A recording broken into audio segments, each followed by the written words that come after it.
నమస్తే, నేను ఆదిత్య. వైఎస్ఆర్సీపీ అధినేత జగన్మోహన్ రెడ్డి అధికారం కోల్పోయిన తర్వాత ఫస్ట్ టైం తిరుమల తిరుపతి దేవస్థానానికి ఈ నెల 28న వెళ్తున్నట్టు వార్త వినిపిస్తుంది.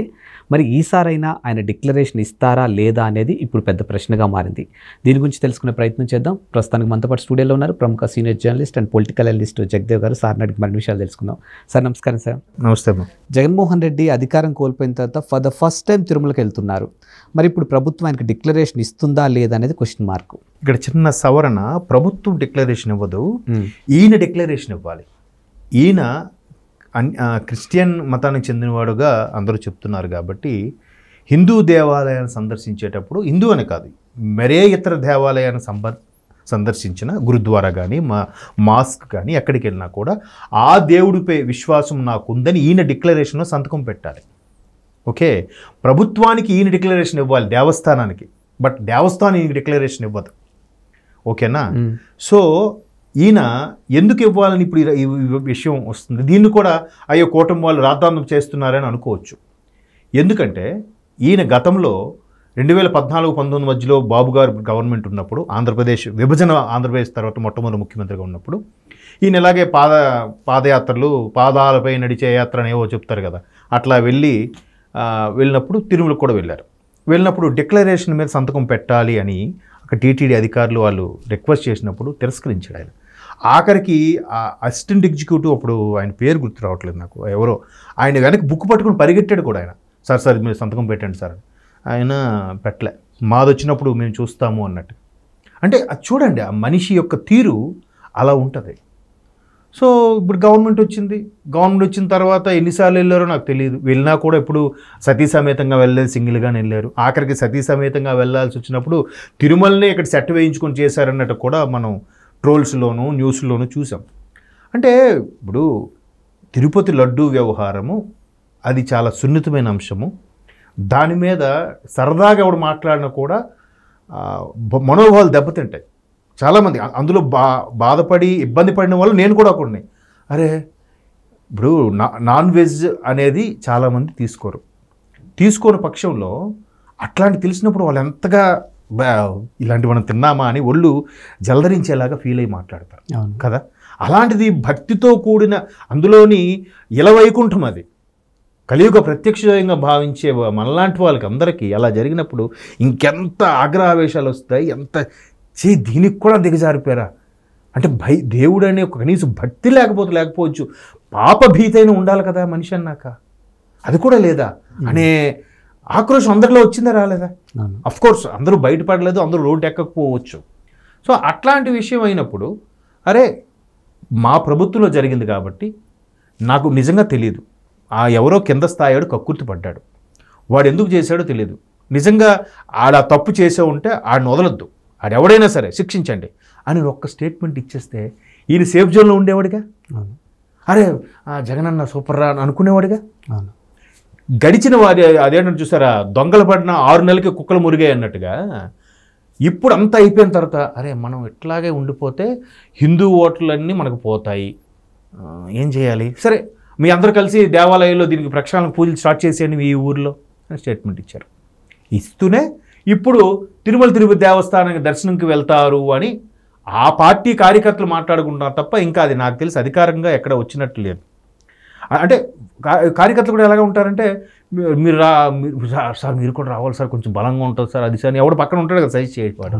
ఇప్పుడు నిన్న మొన్న మీ ఛానల్లోనూ చూశాను, ఆవిడెవరు భార్గవి కళ్యాణ్ గారు, ఆవిడ అదే అన్నారు, ఒక్కడికి పౌరుషం, ఒక్కడికి సీరియస్నెస్ లేదా. ఇప్పుడు ఆ పార్టీలో కూడా ఉండొచ్చు, ఆయన కూడా అభిమానించే వాళ్ళు ఉండొచ్చు, కానీ ఇక్కడ వ్యక్తికి సంబంధించింది కాదు, భగవంతుడికి సంబంధించింది, ఒక విశ్వాసానికి సంబంధించింది.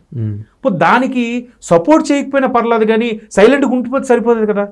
ఇప్పుడు మీ టైంలో జరగలేదా, కల్తీ అవ్వకుండా ఏముంది, పందికొవ్వు బంగారం ఇది ఎత్తడి అనేవాడు వాడు చదువుకున్నోడు కూడా అలా మాట్లాడితే లాజిక్ ఏముంది? ఆ ప్రకాష్ రాజ్ గారు ఆయనకి ఎందుకు ఎక్కడో షూటింగ్లు చేసుకోవచ్చు కదా. నిజంగా బాధితున్నాడు అంటే రమ్మనండి, వచ్చి పోరాడమనండి గ్రౌండ్ లెవెల్లోకి వెళ్ళి. అది కదా, ఎక్కడో ఒక ఎక్స్లో ట్వీట్ చేసేయడమో లేదో ఎక్కడో ఒక స్టేట్మెంట్ ఇచ్చేయడమో కాదు కదా. ఆయన ఇచ్చిన భావం ఏంటి? మీరు మిత్రులు మీరు అక్కడ చెప్పండి.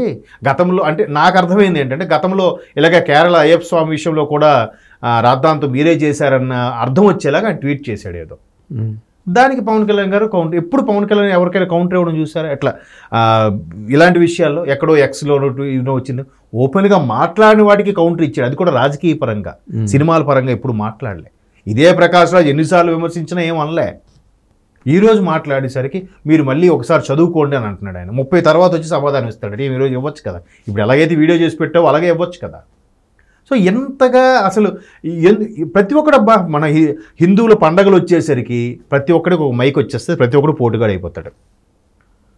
ఆ పండుగ చేసుకోకూడదు, ఈ పండుగ ఎందుకు చేసుకోవాలి, ఈ పండుగ చేసుకుంటే ఈ నష్టం, ఈ పండుగ చేసుకుంటే ఇలా నష్టం, అక్కడ డీజేలు పెడుతున్నారు.